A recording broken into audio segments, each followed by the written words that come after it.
اعوذ باللہ من الشیطان الرجیم، بسم اللہ الرحمن الرحیم۔ تمام دوستوں کو میری طرف سے السلام علیکم۔ جیسا کہ آپ تمام بھائی یہ جانتے ہیں کہ رمضان المبارک کا مہینہ چل رہا ہے، تو اس حوالے سے کچھ چند سوالات ہوتے ہیں جن کے کچھ جوابات آج ہم انشاءاللہ پیش کریں گے۔ تو پہلا سوال یہ ہوتا ہے کہ کون سی چیزوں سے روزہ ٹوٹ جاتا ہے؟ تو اس کا جواب یہ ہے کہ جن چیزوں سے روزہ ٹوٹ جاتا ہے وہ چیزیں 9 ہیں۔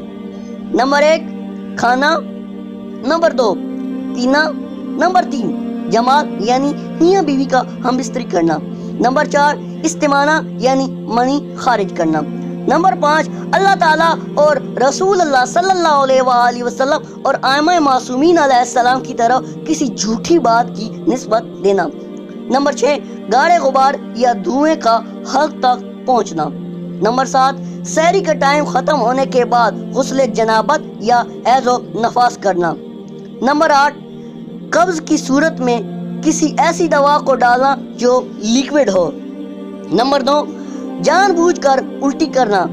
ان کی تفصیل میں نیکسٹ انشاءاللہ ذکر کیا جائے گا۔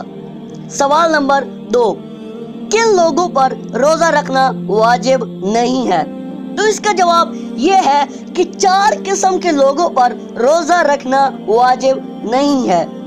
نمبر 1 بوڑھا مرد و عورت کہ جن کے لیے روزہ رکھنا مشکل ہو یا نقصان دہ ہو، نمبر 2 ایسا شخص کہ جو پیاس کا مریض ہو کہ اگر پانی نہ پیے تو مر جائے گا، نمبر 3 ایسی عورت کہ جس کے ہاں ولادت قریب ہو اور اگر روزہ رکھے گی تو وہ اسے یا اس کے ہونے والے بچے کو نقصان ہوگا، نمبر 4 ایسی عورت کہ جس کا دودھ کم ہو اور بچے کو دودھ پلاتی ہو اور کوئی اور غذا بچہ نہ کھائے اور اگر روزہ رکھے گی تو بچے کو نقصان ہوگا، تو ان پر روزہ رکھنا واجب نہیں ہے۔